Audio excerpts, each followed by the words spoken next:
nous avons été profondément bénis. Na tulikuwa tukibarikiwa sana. Et je sais que par la grâce de Dieu, Na mimi najua kwa neema ya Mungu tu seras encore béni ce dimanche. utabarikiwa pia hii Jumapili. Je suis en train de clôturer le deuxième attribut Niko na funga hiyo fadhila ya pili d'un croyant. ambao ya muamini. Je pense que toute l'assemblée de saints se rappelle que lorsque nous avons cru, la première des choses que nous avons hérité de Christ, c'est la nouvelle naissance. Nadhani kila kusanyiko la watakatifu yote naamini kama wakati tuliamini kitu kia kwanza tulipokea kwa Kristo ilikuwa kuzaliwa upya. J'ai parlé de la nouvelle naissance. Niliongea juu ya kuzaliwa upya. Et tu as été béni. Na ulibarikiwa. J'ai commencé à toucher la deuxième illustration qui est la ressemblance à Christ. Yaanza kugusa hii ya pili ambayo ilikuwa nasema juu ya ufananisho na Kristo. Tel il est, Gisi alivyo, tel nous sommes. ndivyo tulivyo. Et le verset principal qu'on a lu sur ce point, Na ndiko kabisa ya msingi ambao tumesoma katika hii pointi. nous sommes dans 1 Jean chapitre 4, Tuko katika Yohana wa kwanza, waraka wa kwanza wa Yohana sura yake ya 4, le 17e verset. mstari wake wa 17. La Bible est en train de dire, Biblia iko nasema tel il est, gisi alivyo, tel nous sommes, ndivyo tulivyo. aussi dans ce monde. Pia katika hii dunia. C'est en cela que l'amour est parfait en nous, Ni kwa hayo upendo nakamilika ndani mwetu, afin que nous ayons de l'assurance au jour du jugement. ili kwamba tuwe na uhakika siku hizo za hukumu. Qui acclame avec moi pour cette parole-là? Nani anashangilia pamoja nami kwa ajili ya hii neno? Nous avons compris que quand nous naissons de nouveau, Tulielewa kwamba wakati tunazalika upya, la deuxième étape, c'est de ressembler à Christ. kipindi kia pili ni kufanana na Kristo. Frères, Mpendwa, mes sœurs, dada zangu, ça c'est un grand mystère que si tu comprenais, hii ni siri kubwa ambao kama ungelijua, tu ne peux pas être troublé par rapport aux circonstances qui t'arrivent. haungelikuwa kabisa unasumbuliwa na majira yanayokukuta. Aujourd'hui, nous sommes en train de voir des chrétiens qui sont troublés de toutes sortes. Leo tunaona kabisa Wakristo ambao wanachanganyikiwa na aina zote. Au lieu d'aller à la découverte de leur nouvelle nature, ils sont en train de chercher à convaincre l'ancienne nature. Wapari waende waivumbue kabisa asili maumbili yao ya mpya, wanabakia kabisa wako na yakikisha yao ya zamani. Rappelez-vous, le dimanche, je dis que la Bible nous parle des deux corps. Kumbukeni Jumapili niliwaambia kama Biblia inatuzungumza juu ya mili mbili. Et je vous ai dit que la loi de la ressemblance est attachée à la loi des origines. Na nilikwambia kama hiyo sheria ya ufananisho inaambatana katika sheria ya misingi. Et dans le monde, il n'y a que deux origines. Na katika dunia panakuwa tu misingi mbili. Il y a les origines liées au premier Adam. Pako misingi inayoambatana na Adamu wa kwanza. Et il y a les origines liées au dernier Adam. Na pako misingi ambayo inaambatana na Adamu wa mwisho. La Bible dit le premier Adam était une âme vivante. Biblia inasema Adamu wa kwanza alikuwa nafsi iliyo hai. Mais le dernier Adam était un esprit vivifiant. Vous vous Lakini rappelez? Adamu wa pili alikuwa roho ipanayo uzima. Ça veut dire de Adam on a hérité l'âme. Ni kusema kwa Adamu tumeirithi hiyo nafsi. Mais du dernier on a hérité l'esprit. Lakini kwa Adamu wa mwisho tulirithi roho. Et on a compris que de l'homme adamique, Na tulielewa kama kupitia mtu wa Adamu c'est l'homme lié à la chair. ni mtu ambaye anaambatana kwa mwili. Il a une relation proche de la terre. Anakuwa na uhusiano kabisa na karibiana Il na a une udongo. relation proche du monde. Anakuwa na uhusiano karibu na dunia. Et quoique nous sommes sauvés, Na hata kama tumeokoka, nous n'avons pas perdu la partie adamique. hatuyapoteza hiyo sehemu ya kiadamu. C'est pourquoi Paul est en train de Na ndio dire, maana Paulo yuko nasema, qui va me libérer de ce corps? nani ataniokoa na imwili? Et il va ajouter en disant, Na ataongeza kwa kusema, la loi du péché sheria ya dhambi est inscrite dans les membres de mon corps. inaandikwa katika katika sehemu za mwili wangu. On n'est pas pécheur parce qu'on a commis un acte de péché. Hatuko wafanya dhambi kwa maana tumefanya tendo la dhambi. On est pécheur parce qu'on porte la nature adamique. Tuko wafanya dhambi ni kwa sababu tunaibeba hii maumbili ya Ça veut kiadamu. dire même si tu es saint, Ni kusema hata kama uko tu mtakatifu, es pécheur. uko mfanya dhambi. Même si tu es pur, Hata kama uko safi, tu es pécheur. uko mfanya dhambi. Comment? Namna gani? Pur dans la nouvelle nature, Unakuwa safi takatifu katika maumbili mpya. saint dans la nouvelle nature, Takatifu katika hiyo maumbili mais mpya. pécheur Lakini mfanya dhambi par le corps kutokana na mwili adamique. ya kiadamu. Tu es avec moi pour dire amen. Uko pamoja nami C'est useme pourquoi amen. même Dieu va dire, Ndio maana Mungu atasema celui qui dira qu'il n'est pas pécheur, yule ambaye atakayesema iko mfanya dhambi il fait de Dieu qui? anamfanya Mungu nani? Un menteur. Msema uongo. Tu es avec moi pour dire amen. Uko pamoja nami useme amina. Mais le deuxième Adam, Lakini Adamu wa pili, le dernier plutôt, huu wa mwisho, il est devenu un esprit vivifiant. alikuwa kabisa roho apanaye uzima. J'ai donné un passage. Na alipana kabisa andiko. Ce passage disait ceci. Hii andiko ilikuwa 1 nasema, Jean chapitre 4 verset 9. waraka wa kwanza wa Yohana sura yake ya 4 mstari wa 9. L'amour de Dieu a été manifesté envers nous en ce que Dieu a envoyé son Fils unique dans le monde afin que nous vivions par lui. Ça veut dire notre nouvelle vie est en Christ. Nisema maisha yetu mapya yako ndani ya Kristo. C'est ça la nouvelle nature. Ni ile kabisa maumbile mapya. Vivre tel que Christ est. Kuishi kama vile Kristo anavyokuwa. Et Christ est venu nous révéler deux dimensions. Na Kristo amekuja kutufunuliwa viwango viwili. Premièrement, il est venu nous faire comprendre qui est le Père. Ya kwanza likia kutufanya tuelewe nani baba. Et deuxièmement, Na kia pili, il a voulu nous révéler ce que nous deviendrons en lui ressemblant. alipenda atufunulie kile ambacho tutakavyokuwa katika kumfanana. Je le répète, Église. Na nirudia kanisa. Il y a une différence entre le Père et le Fils. Pako tofauti kati ya mwana na baba. Tant que tu n'as pas compris ceci, Wakati haujaelewa hii, il y a des vérités que tu n'auras pas à saisir. paka ukweli ambao Il y en aura utafanikiwa pas. kuelewa. C'est pourquoi vous allez voir Ndio maana mtaona dans Romains chapitre 8, katika Warumi sura yake ya 8, versets 29 à 30. mstari wake wa 29 mpaka 30. La Bible est en train de confirmer que nous portons la même nature que Christ. Biblia iko inahakikisha kama tunakuwa na maumbile moja na Kristo. Répète avec moi, même nature que Christ. Turudia nami maumbile moja. La seule différence, Utofauti moja. la Bible est en train de dire dans l'épître des Corinthiens, Biblia iko nasema katika waraka wa Korinto, quand Christ remettra tout le pouvoir à son Père, wakati Kristo atamrudishia mamlaka yote baba yake, il sera seulement compté comme le premier, atahesabika tu kama vile mzaliwa wa et kwanza, après c'est nous qui serons comptés. kisha sisi ndio Ça veut tutahesabika. dire le Père lui élèvera dans une certaine dignité Ni kusema baba atamuinua katika heshima fulani à hivi cause de son obéissance. kwa sababu tu ya utiifu wake. Mais nous tous ici, Lakini sote hapa, en commençant par moi, ton pasteur, jusqu'au fond là-bas, kwa kunianzia kwangu mimi mchungaji wako mpaka huko nyuma, il n'y a personne ici qui a une alliance spéciale. hakuna mtu humu ambaye iko na agano ya kipekee. Il n'y a personne ici Hakuna mtu humu qui a un amour particulier ambaye iko na upendo kabisa ya pour kipekee. dire que, oh, moi, comme je suis ton pasteur, Dieu m'aime plus que toi. C'est Ili faux. kusema kama mimi ni mchungaji, Mungu La Bible ananipenda dit zaidi Dieu yako. nous a aimés tous Biblia inasema Mungu alitupenda sote d'un même amour. kwa upendo Je moja. vais te le faire comprendre comment. Nitakufanya uelewe C'est namna parce que gani. cet amour Ni kwa sababu ya n'a upendo pas été déployé quand tu as commencé à vivre la justice. haikumimina wakati Ah, ah. ulianza ishi yake. La Hapana. Bible dit nous étions encore pécheurs. Biblia inasema tulikuwa wafanya dhambi, Christ est mort pour nous. Kristo alikufa kwa Ça veut ajili dire yetu. si tu veux nous convaincre que Dieu a un grand amour pour toi, accepte que tu étais le plus grand pécheur que nous. Ni kusema kama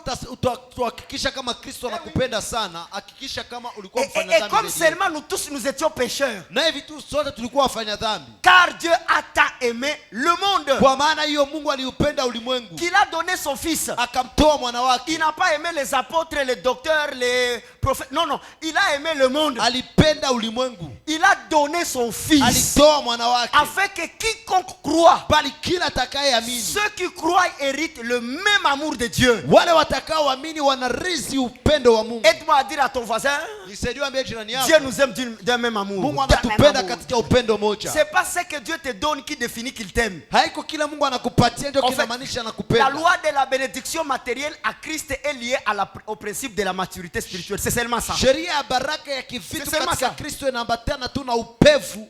Aussi longtemps qu'un héritier est enfant, Kwa kila mara mrithi ni mtoto, il ne diffère pas d'un hautofautiani esclave. na Mais le mtumwa. jour qu'il grandira, Lakini siku atakaokomaa il deviendra maître de toutes choses. atakuwa bwana wa mambo yote. Notre dimension de bénédiction Kiwango yetu ya n'est baraka pas la dimension de l'amour de Dieu. haiko kiwango ya upendo wa Mungu. Jacob aimait tous ses fils, Yakobo alipenda wanawake wote, mais l'attachement était lié à Joseph par rapport à la révélation qu'il avait sur Joseph. lakini alijiambatanisha sana na Yusufu kutokana na mafunuo alikuwa nayo. C'est la connaissance qui nous distingue dans la bénédiction. Ni maarifa ndio natutofautisha katika baraka. Mais dans l'alliance, nous sommes les mêmes, l'assemblée de saints dit Amen. Lakini katika agano tuko wamoja na kusanyiko ya watakatifu. Romains chapitre 8, verset 29 à 30. Warumi sura yake ya 8 mstari wa 29 mpaka 30. Car ce qu'il a connu d'avance, ce qu'il a connu d'avance, ça veut dire quoi? Ce qu'il a connu au temps d'être pécheur. Wale C'est ça, aliowajua connaître kwa d'avance. wakati ya kuwa wafanya dhambi. Qu'est-ce qu'il a fait? Il les a aussi prédestinés à être semblables à l'image de son Fils. On est en train de parler de Christ ici, on est en train de parler de Dieu le Père.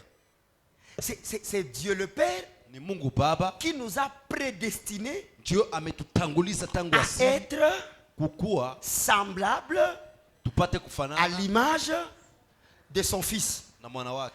Ce n'est pas Jésus qui nous a prédestinés à lui ressembler. Non, Haiko non. Yesu ndiye alitutanguliza tangu asili tupate C'est le kumfanana. Père Ni Baba qui nous a prédestinés alitutanguliza à tangu être asili semblables tupate kufanana à l'image de son Fils. na mwana wake. S'il dit que son Fils est juste, Kama anasema mwana wake ni mwenye haki, automatiquement nous tous nous devenons justes. pale pale On n'est pas juste parce qu'on n'a pas fait d'erreur. Non, non. hatuko wenye haki kwa On maana est juste tufanya parce makosa. qu'en nous voyant, Kwa maana kwa kututizama lui-même le tu, Père a décidé que nous ressemblions à son Fils. C'est tout. Baba mwenyewe ameona kama tufanane mwana wake. Et quand tu évites le péché, Na wakati unaepukana na dhambi, quand tu évites le mal, wakati unaepukana na ce mabaya, n'est pas pour que tu hérites cette image. haiko ni kwamba upate kurithi, C'est pour que tu puisses vivre paisiblement nili au kwamba milieu des upate hommes. kuishi na amani katikati ya watu.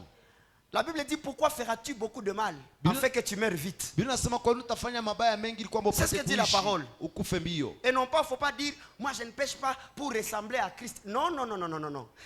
C'est une nature que Dieu nous a donnée automatiquement. Ni maumbile Mungu tu Tu ametupatia. crois, tu portes sa nature. Unaamini, unabeba kabisa hiyo Et maintenant, maumbile. l'homme adamique Sasa mtu wa kiadamu peut te pousser à souffrir quoi que tu es un croyant. anaweza kusukuma uteseke hata ukiwa C'est muamini. là que nous évitons le mal Ni pale sasa tunaepukana na mabaya pour vivre en paix. ili kwamba tuishi na Tu amani. es avec moi pour dire Amen? Sema amina. Afin que Ili kwamba son fils fût le premier-né mwana wake awe mzaliwa wa kwanza entre plusieurs frères. katikati ya ndugu wengi. Vous allez vous demander pourquoi je suis en train d'insister sur ces choses. Mtaniuliza kwa nini niko na kazia juu ya vitu. Jésus-Christ a été envoyé dans le monde comme fils unique, Yesu Kristo ametumwa hapa duniani kama vile mwana pekee, mais il est ressuscité comme premier-né. lakini amefufuka kama vile mzaliwa Ça wa veut dire kwanza. sa mort a complété d'autres naissances. Ni kusema mauti yake ilikuwa ikizijaliza zingine kuzaliwa. Qui sont les frères de Christ? Wanani wa ndugu wa Kristo? Ce ne sont pas les anges. Haiko wa malaika, C'est celui-là qui est assis à tes ni côtés. yule ambaye iko pembeni yako. Aide-moi à lui faire comprendre ça. Tu es le frère de Christ. Tu es la sœur Nisaidie de Christ. unieleweshe ni yeye Tu l'es, dada tu yake, l'es, ni tu wewe l'es. kaka yake, ni wewe huko. Tu es son frère. Uko ndugu yake. Pourquoi Dieu veut que nous comprenions ça? Kwa nini Mungu anataka tuelewe hivyo? C'est pour que nous puissions regarder l'amour qu'il a déployé sur son fils. Nili kwamba tupate kuangalia upendo ambao amemimina juu ya Que nous mwana puissions wake comprendre le même amour. na tupate kuelewa hiyo Une upendo. question à l'église. Swali kwa kanisa. Est-ce que Jésus-Christ s'est ressuscité lui-même? Yesu amejifufua mwenyewe? Je veux une réponse. Napenda jibu. Jésus-Christ s'est ressuscité lui-même? Yesu amejifufua mwenyewe? Jésus avait le pouvoir de se ressusciter? Yesu alikuwa na uwezo ya kujifufua? La Bible déclare, Biblia inasema c'est son Père ni baba yake qui lui a ressuscité. ambaye alimfufua. Pourquoi? Kwa nini? Pour que nous aussi nous croyons Ili kwamba sisi nasi que de tuamini la même manière kama kwa namna qu'il a moja ressuscité son fils, ambaye alifufua mwana wake, de la même manière nous aussi, sisi nasi il nous ressuscitera. atatufufua. C'est pourquoi quand Jésus montrait ces choses, Ndio maana wakati Yesu alikuwa anaonesha hivi vitu, un des disciples leur a dit, montre-nous ce père-là qui t'aime comme ça. wamitume walikuwa wanasema tuoneshe huyo baba ambaye anakupenda hivi, Et cela nous suffit. na kile kinatutoshelea. Je viens maintenant te montrer Nakuja sasa kuonesha comment nous avons ressemblé d'abord au Père namna gani tumefanana kwanza baba avant de ressembler au Fils. mbele ya kufanana kwanza mwana. La ressemblance au Père. Ya kwanza kufanana baba, La ressemblance au Père. kufanana baba. Pour ressembler à quelqu'un, Ili kwamba upate kumfanana mtu, il faut porter la nature de cette personne. inabidi ubebe maumbile ya huyo mtu. Et pour les nouveaux croyants, Na kwa wale waamini wapya, il y a des natures que nous, on n'a plus à voir chez Dieu. panakuwa na maumbile ambayo sisi hatuna cha kuona kwa Mungu. Est-ce que Dieu est plein de colère? Mungu anajaa kabisa kasirani. Oui, Ndiyo, c'est sa nature. ni asili, ni ya maumbile yake. Est-ce que Dieu peut détruire Mungu anaweza haribu les incrédules? wale La réponse, c'est oui. jibu ni ndio. Est-ce que Dieu est méchant? Mungu anakuwa mkali? Oui, Jibu ni ndio. plus méchant même que le diable. Anakuwa kabisa mkali zaidi hata ya shetani. Parce que dans toute la Bible, tu ne verras nulle part où le diable a tué. Kwa sababu katika Biblia yote nzima utaona Vali mahali ta Bible. ambako shetani ameua. Mais juste par un seul petit problème, Lakini tu kwa kosa dogo, notre Père, baba yetu il avait déchiré la terre. alipasua udongo. Va voir le nombre de personnes qui sont mortes ce jour-là. Wende angalia idadi ya watu ambao wamefariki siku hiyo. Va demander à Akan, il te dira. Wende uliza Akani. Ce vieux-là est méchant jusqu'à ce qu'il avait pris et moi, et ma femme, et mes enfants. Il a tout brûlé. Alichukua mimi, watoto wangu, mke wangu, sote akachoma. Mais question, Lakini swali, est-ce que nous qui sommes à l'image de son fils, asa sisi ambao tuko kwa picha ya mwana wake, a-t-il le pouvoir de nous châtier? tuko na uwezo kabisa, iko na uwezo ya kutupiga? La réponse, c'est oui.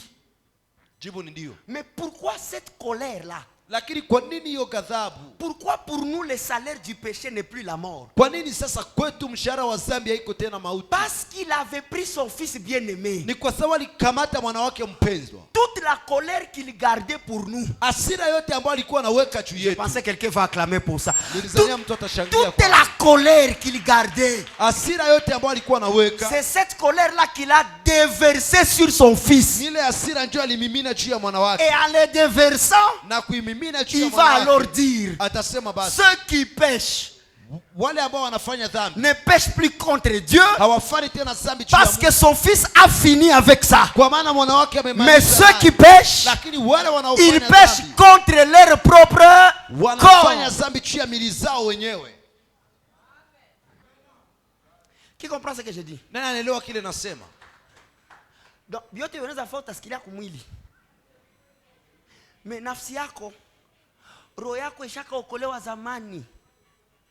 J'ai écouté un homme de Dieu qui prêchait en disant, le jour que l'église sera enlevée. Siku kanisa itanyakuliwa. Je me demande comment les gens lisent les Écritures. Si seulement Dieu te rencontre en colère, Kama Mungu tu anakukutana katika kasarani, tu restes. unabaki. Église, vrai ou faux? Kanisa ndio wala hapana? Vous savez pourquoi c'est faux? Unaona kwa nini ni bongo? Parce que le premier Adam Kwa sababu Adamu wa kwanza était une âme vivante. alikuwa nafsi inayokuwa na uhai, Et la colère, na hasira c'est une émotion, inakuwa hisia, une expression de l'âme, inakuwa kabisa, inakuwa namna ya nafsi kujionesha. de tout ce qui concerne l'âme. Kwa kile kyote kinahusu nafsi, C'est en dehors de la nouvelle nature. ni mbali kabisa na maumbile mapya. Ça veut dire cette colère-là, Ni kusema hiyo hasira, si l'enlèvement arrive, kama tu kabisa kunyakuliwa kunafika, la Bible dit au renouvellement de toutes choses. Biblia inasema kwa kufanika upya ya mambo yote. Quand tu perdras le corps terrestre et revêtir le corps de gloire, Wakati utapoteza mwili hii ya dunia na unavaa mwili la wa colère utukufu, sera enterrée dans ce corps-là. hasira itazikwa katika hiyo mwili, Et directement tu es enlevé. na hapo utanyakuliwa. Jésus a rendu les choses faciles à tel point qu'on a difficile à y croire. Yesu amefanya vitu kuwa rahisi kiwango kwamba tunakuwa na ugumu ya kuviamini. Au mois d'octobre, nous avons le séminaire christocentrique Kwa mwezi wa sur 10 la grâce. tunakuwa na semina ya Mes Kikristo frères, juu ya neema. Je vais vous parler de la grâce, hein, Ndawaongelea juu ya neema jusqu'à ce que vous allez aimer le Seigneur encore. mpaka mtapenda Bwana. Est-ce qu'on peut acclamer pour Jésus? Tunaweza shangilia juu ya Yesu. Ça veut dire, Ni kusema même si le jour de l'enlèvement, hata kama siku ya kunyakuliwa uko mbele ya 30, il y a quoi combien de centilitres? Uko mbele ya Turbo King. Tu es en train de recharger. C'est combien de millilitres, hein? 75 centilitres, hein? Okay. 73. Suna yua, ni ngapi? Unatantia mkonfusion yenu na yua. Il quitte il est. Atoko na izibula et puis l'enlèvement dit arrive. Dieu te dira pour cette fois. Mungu atakwambia kwa mara hii. Cette bouteille. Hii chupa. Tu la finiras pas. Hautaimaliza. Rentre à la maison. Rudia nyumbani. Vous comprenez pourquoi je dis ça? Munaelewa kwa nini nasema hivi? C'est parce que le royaume de Dieu Ni kwa sababu ufalme wa ne Mungu consiste pas haihusu dans les boire katika kunywa et dans les manger. wala kula. Est-ce que l'assemblée peut dire amen? Kusanyiko linaweza sema Au fait, amina. c'est ça la bonne nouvelle. Ni ile Parce kabisa que, habari disons njema. vrai, Kwa sababu tuambiane kweli. si on ne connaît pas ni l'heure ni le jour, Kama hatujua wakati wala siku. qui n'a pas un moment dans la journée où il est organe? Nani ana saa mchana ambao kabisa anapotoka? Dis-moi, toi qui finis toute la journée, si tu te dis qu'il faut niko sawa juu niende, quel jour tu as fini? Soit tu n'as pas quand kufanya impudicité, uliiba, ulisema bongo. Nene sio naisema. Juu Mungu anakuwa na aspect mwa hivi. Uniambie wakati babikira wote biko na mafuta hakukuyaka. Mais alichunga tu ya wengine iishe. Ndio akavene. Ça veut dire wewe mko natumainia maiforo yako, anaweza chunga soli tenda. Ndio anaveni. Qui comprend ce que je dis? Il a attendu Alisubiri. que d'abord lui, vous savez, Dieu, non, acclamons pour papa. Tushangilie baba, tushangilie baba. Toi qui comptes sur tes efforts, Wewe ambao unahesabu juu ya nguvu il zako. peut attendre ka soko ndani ushaanza seben. Ushalewa wewe ushapelekwa. Ndio anaveni pour qu'il faire comprendre. Ce n'est pas parce que tu tardais que je ne voulais pas venir. Haiko kwa sababu ulikuwa C'est unachelewa pas parce que tu étais saint que je ne voulais pas venir. J'avais mon projet que moi j'ai établi. Nilikuwa na mpango wangu ambao mimi Dieu niwewe nilikuwa est na fidèle à son projet, pas à tes efforts. Mungu iko mwaminifu kwa mpango wake, hapana kwa nguvu zako. Lorsque la grâce entre en action, les efforts des hommes deviennent zéro. Wakati neema inaingia kazini, nguvu za watu zinakuwa sufuri. Zéro. Laisse-moi un peu booster ton esprit. Hein. Acha kabisa kwanza niipandishe moyo wako. Je vois dans la Bible quelqu'un qui obéissait à tous les commandements, mais il avait difficile à entrer dans le royaume. Naona mtu katika Biblia ambaye alikuwa anatii kabisa sheria zote, lakini alikuwa na hukumu ya kuingia Les katika jeunes hommes ufalme. riches, Ule kijana tajiri il demande à Christ, anauliza Kristo, que dois-je faire pour hériter le royaume? nini ndeza fanya ili nipate kuingia katika Jésus va lui ufalme? répondre, Yesu atamjibia, tu dois obéir tous les commandements. unapaswa tii sheria Sans zote peur. bila oga. Cet homme va lui dire, Ule mtu atamwambia, dès mon jeune enfance, tangu utoto wangu j'ai obéi à tout. nimetii zote. Si c'était faux, Kama ilikuwa uongo, Jésus allait répliquer comme la femme samaritaine. Yesu angelirudia kama mwanamke wa Comment tu Samaria. dis que tu n'as pas de mari Namna gani unasema kama una alors qu'il y a wanaume? autant Japo pako et il y a hawa quelqu'un d'autre que tu cherches? na pako wengine Mais ambao il va unatafuta. dire, Lakini atasema tu fais bien. unafanya Ça veut vema. dire même Jésus savait Nikusema hata Yesu alikuwa que anajua cet homme ici que kama j'ai, huyu mtu ambaye niko naye il obéit au commandement. alikuwa anatii Jésus kabisa. va lui dire, Yesu atamwambia il reste un seul. kuna bakia moja, Va wende et vends tes biens. uzishe vitu vyako vyote, Distribue. gawanya. Et là, Na pale il ne a pas dit tu hériteras. hakumwambia utarizi, Il lui a dit tu seras parfait. atamwambia Va lire des utakamilika. Écritures. Wende soma, Parce que seulement comme il obéissait, il avait déjà hérité, mais il ne savait pas sa nature. kwa sababu hivi tu alikuwa shatii, alikuwa sharizi, lakini hakuwa anajua maumbili yake. Il va lui dire tu seras maintenant parfait. Akamwambia utakuwa sasa mkamilifu. Pourquoi? Kwa nini?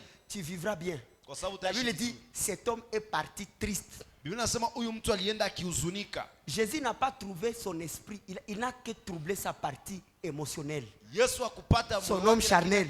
alipata tu mtu wake wa Pourquoi? nyama. Kwa nini? Cet homme, regardez, regarde les efforts que j'ai fait. Angalia nguvu Je suis nilifanya. parti à Kamituga pour creuser de l'or. Nienda J'ai acheté Kamituga, ça. nimeuza. Quand il regarde tous ces efforts, Wakati anaangalia hizo nguvu et zote, Jésus lui montre qu'il peut perdre ses efforts seulement comme ça. na Yesu anamuonesha kanisa poteza hizo nguvu. C'est là que l'homme est devenu triste. Ni pale mtu C'est ce que alihuzunika. fait Ni l'évangile. kile anafanya hivi. Quand on te montre que tu dois perdre tes efforts Wakati wanakuonesha unaweza poteza pour nguvu mériter zako, l'amour de Dieu ili facilement. upate kustahili C'est upendo wa ce Mungu qui trouble les kiurahisi. chrétiens. Ni kile kinasumbua wa Vous voulez toujours prouver vos efforts pour sécuriser la bénédiction. unapenda tu muoneshe C'est pas nguvu comme ça. zenu kwa kuichunga baraka, Dis à sio ton voisin, hivyo. c'est pas comme ça. Ambia jirani yako C'est pas sio- comme ça, c'est pas comme ça. sio hivyo. C'est pas comme ça. L'amour de Dieu surpasse tout. Upendo wa Mungu unavuka vyote.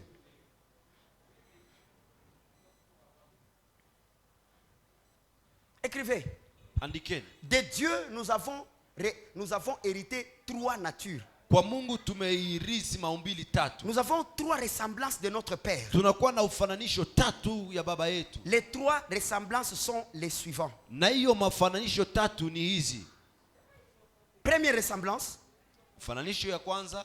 La première ressemblance. Ufananisho ya kwanza. Nous avons hérité la nature spirituelle. Tulirithi kabisa hiyo maumbili ya kiroho. Tu es devenu un esprit. Ulikuwa roho. Prouvons-le avec des écritures. Tuoneshe na maandiko. Si nous avons été changés en homme spirituel, Kama tumebadilishwa kwa mtu aliye kiroho, c'est parce que nous sommes nés de Dieu. ni kwa sababu tumezalika na Mungu. Écoute ce verset. Sikia andiko. Jean 4, 24. Yohana sura yake ya 4:24. Je vous ai dit que dans la ressemblance, il y a la loi des origines. Niwaambia katika kufananishwa kuna kuwa sheria juu ya misingi. Regardez la nature de Dieu. Angalia sasa hiyo maumbili ya Mungu. Jean 4, 24. Yohana sura yake ya 4 mstari wa 24. Dieu est esprit. Il faut que ceux qui l'adorent en esprit et en vérité. Ça, c'est la première nature de Dieu. Ile kabisa inakuwa maumbili ya kwanza ya Mungu. Ça veut dire de Dieu nous avons hérité Ni kusema kwa Mungu tumerithi la nature spirituelle. maumbili ya kiroho. Deuxième ressemblance que nous avons de Dieu. Ufananisho ya pili Je ambao vais tuko les nao kwa expliquer Mungu en bas. C'est l'amour. ni upendo. Mon frère, Ndugu yangu, si tu n'as pas l'amour, kama hauna upendo, même si tu viens à l'église, hata kama unakuja kanisani, même si tu as les dons spirituels, hata kama unakuwa na karama za kiroho, même si tu parles en langue, hata kama unaongea kwa lugha, même si tu chantes, hata kama unaimba, même si tu offres, hata kama unatoa, si nous ne voyons pas l'amour en toi, kama hatuone upendo ndani mwako, même si tu as toutes les révélations, Gog et Magog, Hata kama unakuwa na marqué mafunuo du sceau yote. divin, le royaume de Dieu, tous ces séminaires que j'ai déjà enseignés, hiyo semina zote ambazo nishawahi fundisha, si tu n'as pas l'amour, kama hauna upendo, auko etu, tu n'es pas encore né de nouveau. hujazaliwa upya. Écoute ce verset. Sikia hii andiko. 1 Jean chapitre 4 verset 8 à 12. Waraka wa kwanza wa Yohana sura yake ya 4 mstari wa 8 Tu es mpaka croyant mais 12. avec un cœur de haine. Uko mwamini lakini roho ya chuki. Croyant avec un cœur de vengeance.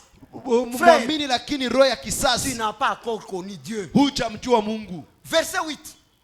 1 Jean chapitre 4 8. Celui qui n'aime pas n'a pas connu Dieu. Yule asiyempenda hakujua Mungu. Yule asiyependa. Merci. Ici c'est pas l'affaire d'aimer Dieu. Hapa iko shida ya kumjua ya kumpenda Mungu. C'est question d'aimer Ni kupenda ceux qui sont à l'image du Fils. wale ambao wanaokuwa kwa sura ya mwana. La Bible dit, Biblia inasema celui qui n'aime pas yule asiyependa n'a point connu Dieu. hakumjua Mungu, Car Dieu est amour. kwa sababu Mungu ni pendo. L'amour de Dieu Upendo wa Mungu a été manifesté envers nous umeoneshwa kwetu en ce que Dieu a envoyé son Fils unique dans le monde afin que nous vivions par lui. Verset 10. Et cet amour consiste non point à ce que nous avons aimé Dieu, mais en ce qu'il nous a aimés et a envoyé son Fils comme victime expiatoire pour nos péchés. Dieu avait aimé sans qu'on l'aime. Mungu alipenda kabla tujampenda. Bien aimé, le verset 11, bien aimé. Si Dieu nous a ainsi aimés, nous devons ainsi nous aimer les uns les autres. Dis ça à ton voisin, aimons-nous les uns les autres. Ambia jirani yako tupendane sisi kwa sisi. Tu sais la condition de cet amour? Una shurutisho ya hiyo upendo. Est-ce que c'est parce que ton voisin t'a donné? Répondez église. Kutilia kanisa. Je veux voir ceux qui ont suivi la lecture. Est-ce que c'est parce que nous sommes membres d'une même famille? Ni kwa sababu tuko na member wa jamaa moja? Est-ce que parce que j'étais béni de quelque chose? Ni kwa sababu nimekubariki kwa kitu fulani? Pourquoi nous devons nous aimer les uns les autres? Kwa nini tunapaswa pendana sisi kwa wengine? C'est parce que Ni kwa sababu quand Dieu lui nous a aimés, wakati Mungu yeye alitupenda, il a envoyé son fils pour que nous soyons sauvés. alituma mwana wake La ili kwamba condition tupate de nous wokovu. aimer, Shurutisho ya c'est kutupenda parce que Dieu t'a sauvé sans l'aimer. ni kwa sababu Mungu alikuokoa bila Et kumpenda. maintenant, pour payer à Dieu cet amour-là, Ili kumlipa Mungu hiyo tu upendo, dois aimer celui qui est à côté de toi. unapaswa penda yule aliye karibu yako. Sors là avec des versets sans amour, Toka pale na maandiko des isiyokuwa na versets upendo, mal interprétés. andiko zinazotafsiriwa Maudit soit vibaya. celui qui se confie à l'homme. Lainiwe mtu anayemtegemea mwanadamu. Mie Mungu ananitosha, banadamu ni bure. Toka pale. Shetani uliko nasema muweye. Dieu veut assez que nous puissions répondre à son amour. Mungu anapenda tupate kuichimia upendo wake. Lui on l'adore Sisi yeye en tunamwabudu esprit et en vérité. katika roho na Mais kweli. les autres, Lakini wengine nous les aimons. tunawapenda. Dans quelles conditions? Katika namna gani? On n'aime pas celui qui nous aime. Hatupendi yule anayetupenda. On aime celui qui ne nous aime pas. Tunapenda yule Parce asiyetupenda. que Dieu aussi a aimé Kwa maana Mungu alipenda ceux qui ne l'aimaient pas. wale wasiompenda. C'est là que la parole déclare. Ni pale neno linasema, Si tu fais du bien à quelqu'un kama unamfanisia mtu et tu mema, sais qu'il a la capacité de te le ramener, na unajua kama iko na uwezo ce wa n'est pas kurudishia. l'amour que tu as fait. Haiko upendo Il umefanya. faut faire du bien Inabidi ufanye à mema celui qui n'a pas à quoi te remettre. kwa yule ambaye hana kile cha kukulipa. C'est pourquoi aimer les gens, Ndio maana kupenda ce watu n'est plus une condition, haiko shurutisho, mais pour nous c'est une nature. lakini kwetu ni maumbile. C'est pourquoi celui qui écoute la parole, Ndio maana yule ambaye anasikia il est de neno, nature amoureux, iko kabisa il na est de upendo ya nature upendo. humble, Anakuwa mtu il est de kabisa nature à mnyenyekevu. pardonner. Anakuwa mtu wa Parce maadili ya que kusamehe. Kwa pour sababu lui l'amour au prochain, kwetu upendo ya ndugu c'est un devoir. inakuwa kabisa kazi. Salut ton voisin, dis-lui je t'aime mon frère. Salimu jirani yako, mwambie nakupenda ndugu yangu. Je ne suis pas en train de confirmer cet amour dans votre relation. Siko na Ah, kisha hiyo mapendo katika uhusiano zenu Ile mapenzi, ile love, ongea uconvaincre wakupende. Iye niko naongea hapa. Haiko hilo, sende sema se le pasteur lui-même a dit, tu as écouté, il a dit. Siko na supi ya mtu, niko naongea juu ya amour des enfants de Dieu. Aussitôt que c'est, est-ce que tu as suivi la prédication? Unaanza kamata hii mahubiri unakata hii parti unamtumia kwa WhatsApp. Haiko vile bongo. Niko naongea kuhusu upendo wa Kristo.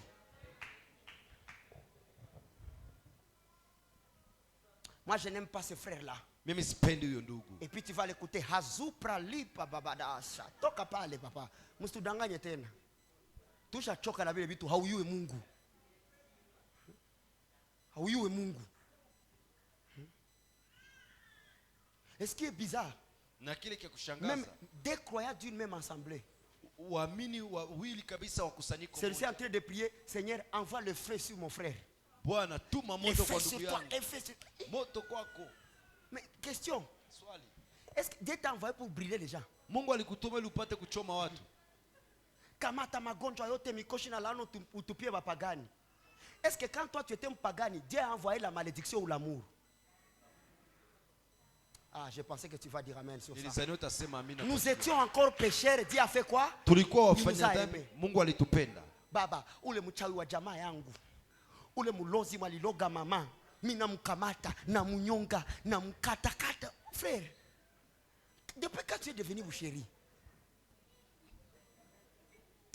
Il n'y a pas un antivirus qui nous immunise contre le mal comme l'amour. Hakuna kitu ambacho kinatuepusha na mabaya kama vile upendo.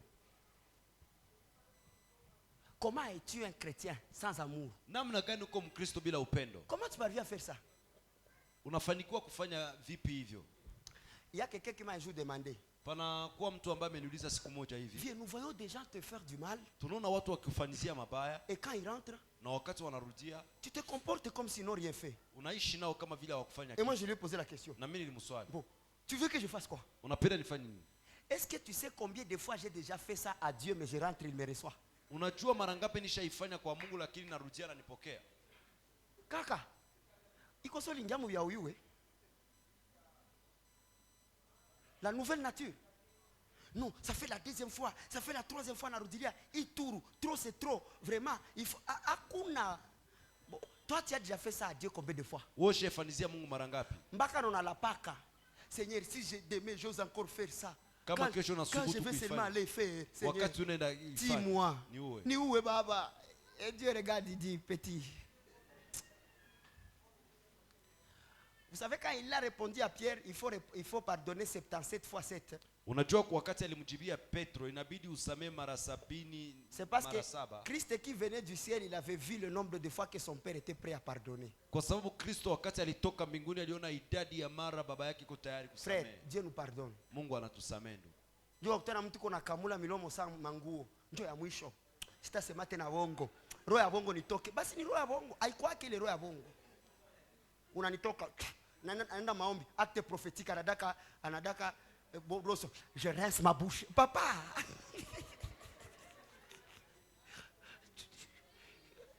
Tu te fatigues pour rien. Unajichokesha bure. Il y a des gens qui m'ont fait du mal. Pana watu ambao wamenifanyizia mabaya. Jusqu'à ce que j'ai compris que ça c'est l'école de Dieu. Kiwango kwamba nikaelewa kama hii ni shule ya Mungu. Frère, Ndugu, la condition là shurutisho était soit d'éprouver l'amour, ilikuwa wala uoneshe upendo, soit d'éprouver l'hypocrisie. wala uoneshe unafiki. Et moi, Na mimi dans les premiers pas, katika hatua za kwanza j'ai un peu prouvé l'hypocrisie. nilionesha kabisa unafiki. Je disais ça va, mais Nilikuwa nasema inaluma. Mais à la fin de compte, j'ai dit non. lakini mwisho nikasema hapana. Pourquoi être hypocrite? Kwa nini kuwa mnafiki? Fais pardon. Na samehe. Et on avance. Bon, après avoir pardonné, ça fait quoi? Kisha kusamehe nafanya nini? Ça fait quoi? Quand tu connais Dieu, tu connais le pardon. Wakati unajua Mungu, unaijua msamaha, Tu connais l'amour, kaka. unaijua upendo.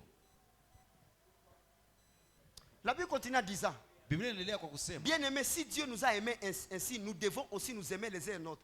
Personne n'a jamais vu Dieu. Si nous nous aimons les uns les autres, Dieu demeure en nous.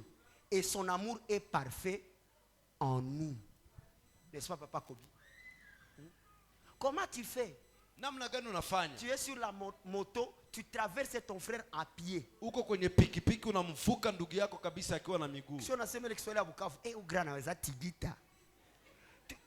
Donc tu sens que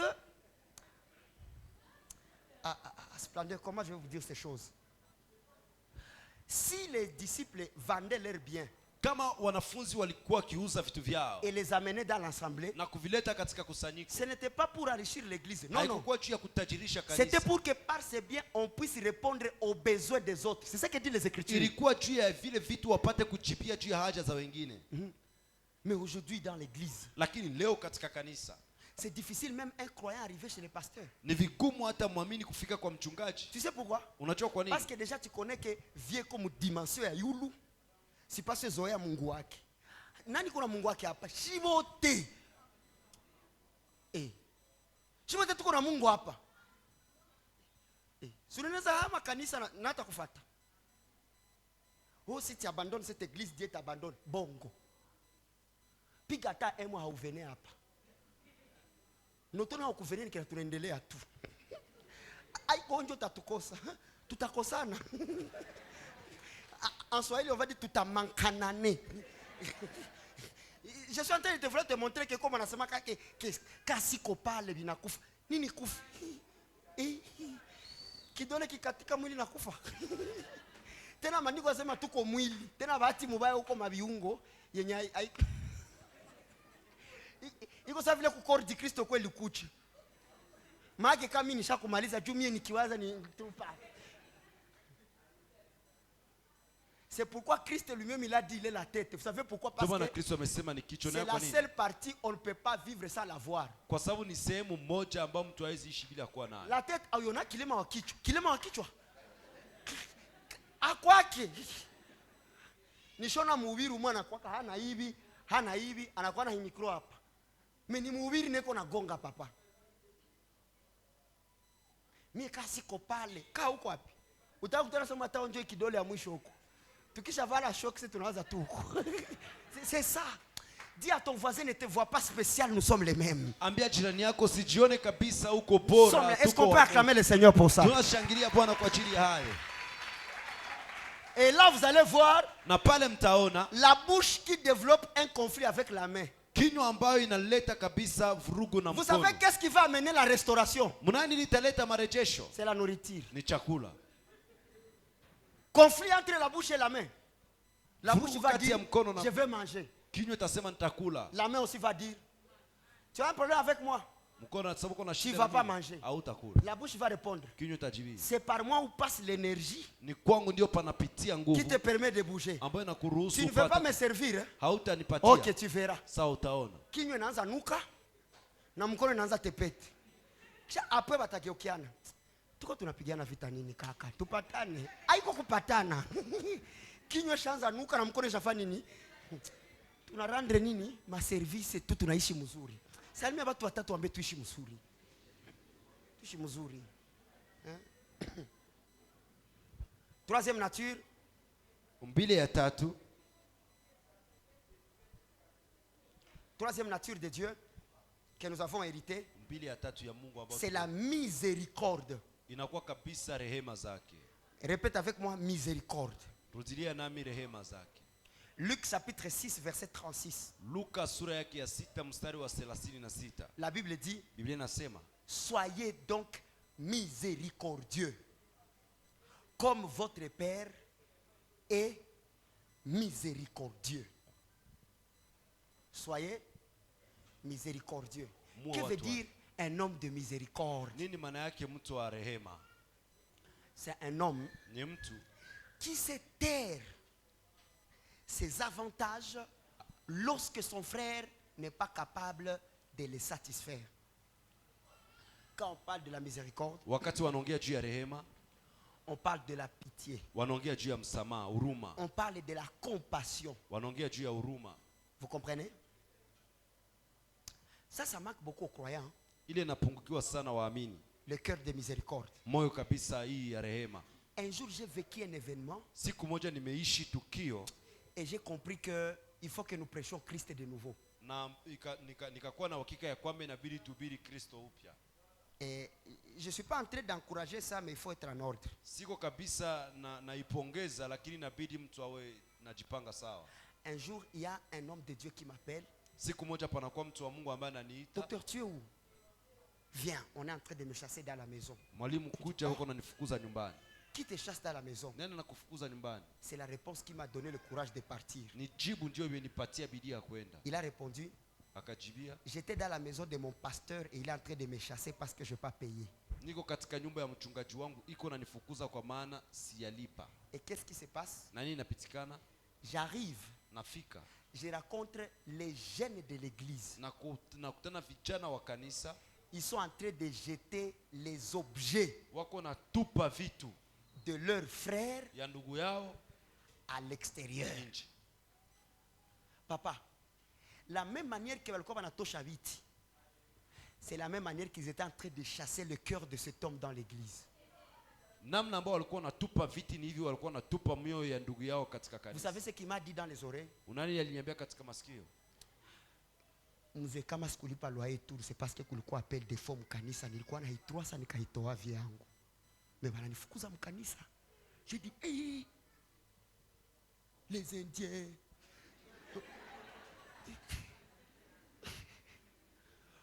Donc tu as donné $300, mais on te chasse via yangu. Déjà naisime quand ça a changé. Si ni tolé ou les grands, ananifukuza. Bon, malheureusement, j'avais un petit sou dans la poche. Je lui ai dit, je n'ai pas la capacité de te prendre la maison, mais prends quand même ça, aller passer même 2 ou 3 semaines à l'hôtel, en attendant comment on va avoir de l'argent. Mes frères, jusqu'aujourd'hui, quand tu dis à cet homme-là, Paka leo kama wakati unaambia huyo mtu, cet homme-là est un pasteur, il va huyu te ni dire, mchungaji, qui? atakwambia nani? Kakule wa pasteur vitu kwa. Ou ni pasteur huyu? Faux pasteur, faux pasteur, ni faux. Posons-nous la question. Tuulizeni swali. Est-ce que parce que cet homme-là a fait cela, il est un faux pasteur? Kwa sababu huyu mtu Non. alifanya vile ni mchungaji mbaya? Il est Hapana. un vrai. Ni wa kweli. Mais parce qu'il n'a pas su prouver la miséricorde. Ni kwa sababu hakukuwa kujionyesha hiyo rehema. Bon, rentrons dans la Bible. Turudie katika Biblia. Il y a un homme qui avait la dette. Pako mtu ambaye alikuwa na deni. On est venu lui recouvrer. Walikuja Il kabisa a dit, oh kumlipisha. non, je n'ai rien, vraiment, je m'excuse. Quand son créancier est parti, Wakati mtu ambaye alikuwa na dai anakwenda, lui aussi est parti chercher celui qui avait sa dette. na akaenda kumtafuta yule Il a ambaye dit, anamdai. Léo Kondani. Il a pris cet homme, il l'a emprisonné. Akakamata huyo mtu Maintenant, akamfunga. la nouvelle est arrivée vers celui qui était miséricordieux. Sasa taarifa ikamfikia kwa yule ambaye alikuwa Il lui a anadai. dit, tu sais, Akasema unajua? celui à qui tu as prouvé la miséricorde, Yule ambaye alionyesha rehema il a le même problème, iko na hiyo shida, mais lui, il a refusé lakini alikataa de prouver cette miséricorde. kuonesha hiyo rehema. C'est là maintenant que cet homme, Ni pale sasa huyo il mtu est rentré et la Bible dit, il alirudia a été plus méchant envers cet homme akakuwa mkali que sana la kwa huyo méchanceté qu'il a prouvée. mtu, kuliko Et ukali ambao donc, alionyesha. Ni kusema il y a basi des fois Dieu laisse que le mal nous arrive. Mungu anaacha vibaya vitukute. C'est parce qu'on n'a pas su arrêter le mal dans la vie de quelqu'un. Ni kwa sababu hatukujua kusimamisha mabaya katika maisha ya mtu. Dis à ton voisin, Ambia jirani yako, ton problème est mon combat. Shida yako vita yangu.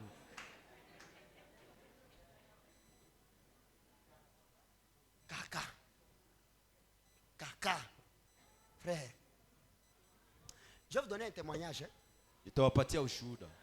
Quand je voulais me marier, Wakati je reviens nilitafuta toujours sur ce kufunga ndoa. témoignage. Naisema kila mara hiyo. Nilikuwa ka crise moya hamwezi hata comprendre. Kanisa ilikuwa kapa msala ideal na sale kwa mubaridi na maisha kibaridi.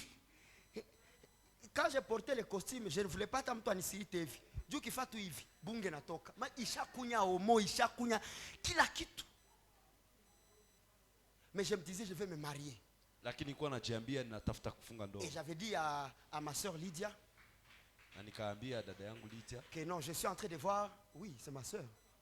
À l'église, c'est ma soeur, à la maison, c'est ma femme. Nawe ville, maman. Ici, papa, Jacques, c'est ton frère. J'ai dit à ma soeur, je vais venir arranger les choses. Mais toi, qui as commencé à discussion. Bizarrement, je faisais l'école biblique vers ISGA. ghafla nilikuwa nikifanya shule ya Biblia ku Un homme très simple. mtu kabisa Il va venir me voir. Il va me dire, papa, baba, je vois comment tu souffres avec la poussière des craies, tu nous enseignes, tu veux que nous connaissions la parole. naona kisi unateseka na vumbi ya chaki, unatufundisha ili J'ai appris que tu vas te marier.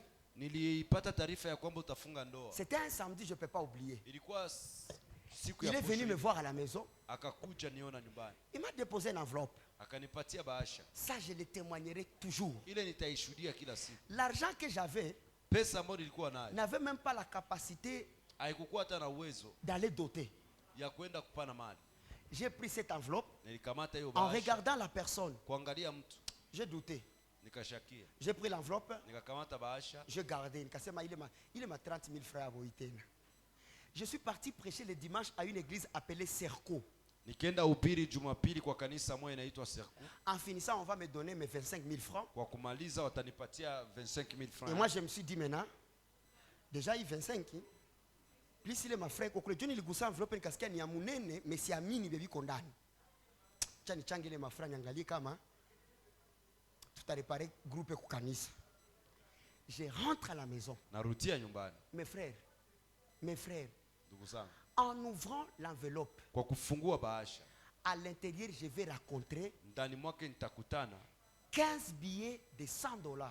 nikakutana kabisa noti 15 Ça fait ya dola 1000. $1,500. Pale mauzi kanzokia uza kwa makoti, uza kwa mabiatu. Mimi nikasa njoo jaribu hii. Unaokipata franga bila mpango utazipangula. Heureusement, je savais ce que je veux faire. Nikashuka kwa magoti, nikamwambia Père, tu es fidèle. J'étais en train de remercier, je ne savais pas ce qui m'attend. Nilikuwa nashukuru, sikuwa najua kile ambacho kinanichunga. Tu es fidèle. À ce temps-là, maman Lydia allait à l'église, ils entraient avant midi et après midi. Maintenant, vers 13h, 14h, 15h, elle était libre.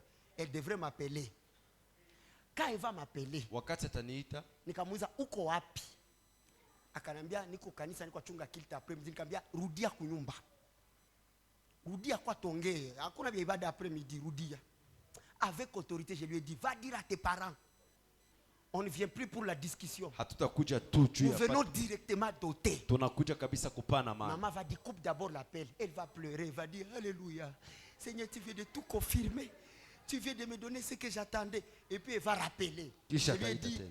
l'argent est là. Pesa iko pale. Ça fait ça, c'est en 2000. En 2000 combien était là 2018. 19 va passer. 20, 21, 22, 2023. Répète avec moi 2023. Ujana na mimi mwaka wa 2023. Il y a un grand homme de Dieu que vous connaissez. Pako mtu wa Mungu mkubwa ambaye mnamjua. Il va passer par des circonstances difficiles. Atapita katika majira moya magumu. Dieu va me dire seulement une seule parole. Mungu ataniambia tu neno moja. Tout ce qu'on a fait à ce temps-là, Yote ambayo tulifanya kwa hiyo wakati. il est temps de le faire. Ni wakati ya kuifanya. Mes frères, Ndugu yangu, je vous jure, cet nawahakikishia homme de Dieu va se retrouver dans un problème où, pour trouver la solution, il faut le même montant qu'on m'avait donné dans l'enveloppe. huyo mtu atajikutana katika matatizo ili kwamba apate Et kutoka en ce hiyo temps-là, kiasi ambao walinipa katika. Il y avait mes parents qui avaient un problème de loyer. Na wazazi wangu walikuwa na Il y shida avait ma kabisa ya soeur qui kodi. devrait défendre. On n'avait pas encore payé ses études. Pako dada yangu Et ambaye je me retrouve avec cette enveloppe à la totalité. na mimi najikutana na hiyo bahasha kabisa. Mes frères, quel dilemme. Ndugu zangu, inakuwa mchanganyiko gani? Je me suis dit, Nikajiambia viens nenda inchi. Où serait à défendre? Mais avec courage possible, na bidii iwezekanavyo je suis parti voir ce grand homme de Dieu. nikaenda ona huyo mtu wa Mungu. Nikampatia. Na kwa kumpatia hayo, J'ai senti que mon cœur était en paix. nilisikia kama moyo wangu iko na amani. Ce qui est venu après ça, Kile kilichokuja baadaye je ne peux pas compter. siwezi Mes hesabu. frères, Ndugu zangu, soyez des hommes de miséricorde. tuwe watu wa rehema. Tu vois l'autre en panne. Unaona mtu mwingine kabisa yuko katika matatizo. Un autre exemple. Ingine mfano. Un jour, je savais qu'elle avait déjà fini avec les histoires des médias à l'église. Siku moja nilikuwa na Zaneli nimeshamaliza kabisa na vitu vya media kanisani. 4 caméras dans une mallette. Ilikuwa Maintenant, les frères, ils venaient, je ne sais pas d'où. Ils étaient partis, je crois, filmer un mariage. Je crois les frères, ils connaissent d'où ils venaient. Et ils ont laissé la mallette dans le véhicule. na wakaacha kabisa sakoshi katika gari. Un frère, Ndugu, enfant de la nuit, mtoto wa usiku, il avait des projets, alikuwa na miradi mais il ne savait pas lakini hakujua comment il va les réaliser. namna gani atazitekeleza. Son esprit va lui diriger vers le véhicule. Roho yake itamuelekeza kwenye Il va lui gari. dire, ouvre le véhicule. Atamwambia fungua gari. En ouvrant, il va voir des caméras en pêle-mêle. Kwa kufungua ataona kabisa kamera pale. Il va prendre, Atachukua, il va voler. ataiba. Et puis le matin, Kisha asubuhi, les services médias m'a dit, papa, caméras à Kanisa, on les a volées. idara ya media itasema kamera ya kanisa Vous savez pourquoi je les avais pardonnés? Unayo kwa nini wasamehe? C'est parce que je me suis dit, Kwa sababu nilijiambia si vraiment Dieu kama tu Mungu savait qu'on n'a pas la capacité de trouver ça, alijua kama hatutakuwa na uwezo ya kuzinunua zingine. si Dieu savait Kama Mungu angejua que ça va nous causer tort, kama hiki itatuletea matatizo, un ange devait couvrir cette mallette-là. malaika angilipashwa funika hiyo. S'il a accepté qu'on vole ça, Kama liruhusu aibe, ça veut dire les besoins du voleur ni kusema haja ya mtu était aliyeiba plus important que les lives à l'église. ilikuwa ya muhimu sana kuliko live kanisani. Et j'ai appelé les gens du service média. Na nikaita watu wa hiyo idara. Pourquoi vous ne venez plus à l'église? Kwa nini hamkuje kanisani? Non. Venez à l'église. Et après ça, Baada ya hayo l'histoire est passée. historia ikapita. Mais oui, tu utiliza telefone, iPhone, unapatia tu mwenzako uko naangalia hivi. Na wewe uko na contrôler mikono yako mbele uguse ya watu. Telefone ngali ya mupye na Teresa na ndio inaanguka pa inapasuka. Nyo sikia mtu say hey.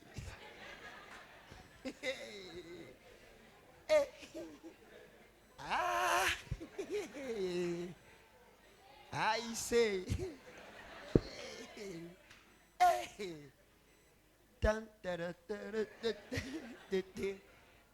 Angalia kwa ekran. Naona angalia. Inavunjika. Basi haiko ile yangu ile hata kabisa hata kaka. Nyoza mon frère tonge. Hata. Tonge.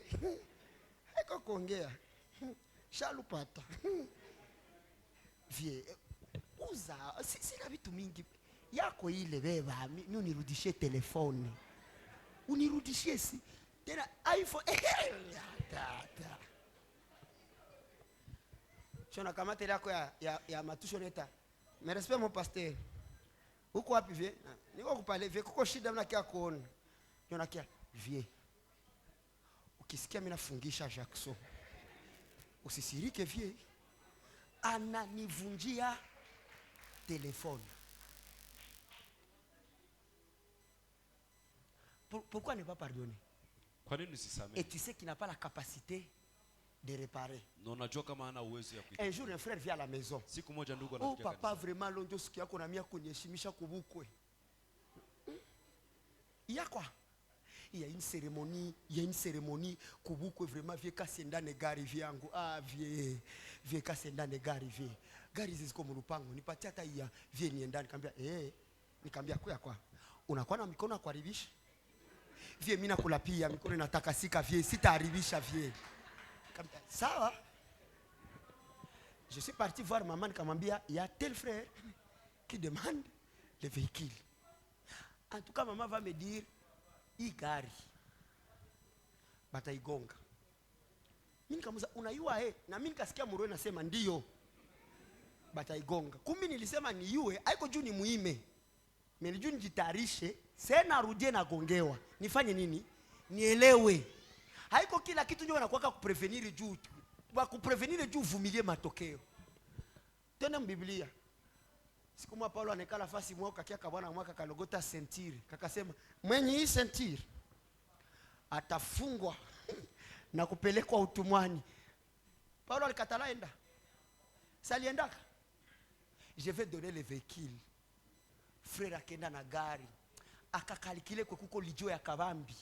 Akapanga mapine mzuri. Panga mzuri akayua hapa sitarate ilijiwe. Ye ule mulijiwe kabu. Gari huku chini yote nafungula kinywa hivi. Gari inapasuka. 21h le frère ne vient pas. 22h kaka ma 23h vient na kwa shalala. Mimi nikalala. Kumbi frère alikatu usiku akafungula lupango. Akaingiza gari pole pole. Akaweka na njo hakuna hata kunisalimia kuuliza. Mimi nalamuka sasa mimi angalia kulupango kule chini nakutana gari ilikuya. Je descends maintenant pour aller faire l'inspection. Mimi nakutana gari yote milomo wazi. Moi je me suis dit je savais qu'il va abîmer. Laisse-moi maintenant demander au frère. Acha niulize sanduku. Qu'est-ce qui s'est passé? Nilipitika. Hita a décroché. Hita 15 appels a décroché. Il pensait que je l'appelle Alizania kama namuita pour tourner sur lui. ili nipate kumtokea. Alors que je l'appelais pour lui dire Japo nilikuwa namuita sois en paix. Kuwa na amani. Il était le drummer de l'église. Je savais que il garde des étengeneza. Mais quand il est dimanche, il va taper drum kanisa. Maintenant moi j'avais intérêt à soigner son cœur parce que je ne suis pas drummer. Mais j'ai l'argent pour réparer le véhicule. Première semaine, absent à l'église. Deuxième semaine, je suis parti le voir. Je lui ai dit, frère, pourquoi tu décides de manquer l'église? Parce que tu es abîmé. Vieux, maranda kwambi. Nilifa tout vola, il vit tout vieux. Nanto nisikia tu kabu. Nikasa vile ndio likonga gari yangu. Vie uelewe tu vie. Mais en tout cas prochainement sotanipa tena vie sitaharibisha. Les frères ici les courageux. Et un jour il est encore venu demander. Les serpents noirs là, les mambas noirs, je lui ai dit prends. Et il a ramené, il n'a pas détruit. Vous savez pourquoi? C'est pas parce que Pierre t'a trahi qu'après il ne deviendra pas un bon apôtre. Il faut avoir le cœur de miséricorde. Je te parle de trois choses ce matin. Je te parle d'être un homme spirituel. Je te parle de l'amour et je te parle de la... On répète, je t'ai parlé de quoi? D'être spirituel, d'avoir l'amour et d'être miséricordieux. Vous allez voir que l'amour fonctionne avec le pardon. C'est dans tout ce qui n'est pas matériel. Mais la miséricorde maintenant fonctionne dans tout ce qui est matériel. Coupe ta tête, on va prier. Coupe ta tête, on va prier. Tu vas dire à Dieu, donne-moi un cœur d'amour nipatie roho ya upendo et un cœur de miséricorde. na upendo na roho ya rehema. Donne-moi un cœur d'amour Nipatie roho ya upendo et un cœur de miséricorde. na roho ya rehema. Vous savez, ce sont des petites choses qu'on ne dit pas dans l'église, Unajua ni vitu vidogo ambao hawasemi kanisani, mais ce sont des choses très importantes. lakini ni vitu vya muhimu sana, Très, très importantes. vya Alors, muhimu sana kabisa. dis à Dieu de te donner ce cœur-là. Ambia Mungu akupatie hiyo moyo. Ujue kujiima juu ya bonté ya wengine. Je me rappelle un jour avant d'entrer dans la prière, nakumbuka siku moja kabla sijaingia katika un maombi, de mes fils est venu me voir. mmoja wa wana wangu alikuja niona, Il a dit, papa, Akasema, baba, moi aussi je vais te payer une bonne table de bureau. mimi nami nitakuzia meza nzuri kabisa ya ofisi. Je lui ai dit, mon fils, c'est très cher cette table. Nikamwambia mwanangu, inakuwa na gharama kubwa hiyo Mais il a meza. dit, non, papa, je vais le faire. Lakini akasema, baba, nitaifanya. Et il a fait. Na akaifanya. Vous savez ce qu'il a prouvé? Unaona nini alionyesha? Au-delà de l'amour, Zaidi ya upendo c'était la miséricorde. ilikuwa rehema. Et on vit comme ça. Na tunaishi hivyo. On vit comme ça. Tunaishi hivyo. On vit comme ça. Tunaishi hivyo. On vit comme ça. Tunaishi hivyo. On vit comme ça. Tunaishi hivyo. Je sens vous partager ce témoignage. najisikia kuchangia na nyie hii ushuhuda. Il y a un jour, Panakuwa siku j'avais beaucoup de charges nilikuwa na gharama nyingi de la maison. juu ya nyumba, J'étais même incapable nilikuwa hata na ugumu à ce temps-là kwa hiyo wakati de payer la maison kulipa nyumba, parce qu'il fallait que je finisse avec les charges de l'église. kwa sababu ilibidi kwanza nimalize na gharama za kanisa. J'ai appelé un de vos frères. Nikaita moja ya ndugu zenu. Vous savez le goût de ce témoignage? Mnajua onjo ya hii ushuhuda C'est le nom de celui qui a fait ça. ni jina ya yule alifanya. Je lui avais dit, Nikamwambia va voir telle personne. wende hauna mtu fulani, Dis-lui que j'ai besoin de $2000 umwambie kama mimi nakuwa na haja ya pesa $2000 pour arranger certaines choses. ili kwamba nipate kutengeneza mambo fulani. Le monsieur l'a dit, d'accord, Huyo bwana akasema sawa. je pars voir. Nikaenda Poser la musique. Je suis parti voir la personne est partie. Huyo ndugu akaenda. Une semaine après, Siku moja la, posho moja la baadaye personne est rentrée avec $2000. huyo mtu akarudia na hiyo $2000. Il m'a dit, papa, je n'ai pas vu la personne à qui tu m'as envoyé. Akaniambia, baba, sikuona mtu ambaye ulinituma kwake, Mais moi-même, lakini mimi binafsi je sais ce que tu fais pour nous. najua kile unafanya juu yetu, Je te donne les $2000. na kupatia hii Vous $2000. savez qui a fait ça? Unaona nani alifanya vile? C'est notre frère Odon. Ni ndugu yetu Odon. Et cet homme-là, il m'avait épaté. Na huyo mtu alinishangaza. J'ai dit, waouh! Donc il y a des personnes dans ce monde. Ni kusema kuna watu katika hii dunia, Tu le vois, wakati unawaona il sait venir en aide à ceux qui ont le problème. wanajua kusapoti watu ambao wanakuwa katika matatizo, Et ça, on l'appelle le cœur de miséricorde. na ile wanaita kabisa moyo wa rehema, On appelle ça le cœur de miséricorde. wanaita moyo wa rehema. Et toi aussi, Na wewe pia, quand les autres sont devant de problèmes, wakati wengine wako mbele ya shida, qu'est-ce que toi tu fais? nini wewe Qu'est-ce que unafanya? tu fais? Nini unafanya? Oh, ndugu yangu ndakusindikiza na maombi, Mungu atakuwezesha. Est-ce que maombi Dieu tamwezesha pale? Lève-toi un peu, tu tiens les mains de ton voisin, on va demander le cœur de Kuwa miséricorde. wima kidogo, kamate mkono wa jirani yako, tutaomba moyo wa Le rehema. cœur de miséricorde, que Dieu nous aide à avoir ce cœur-là. Moyo wa rehema, Mungu atusaidie tuwe na hiyo moyo.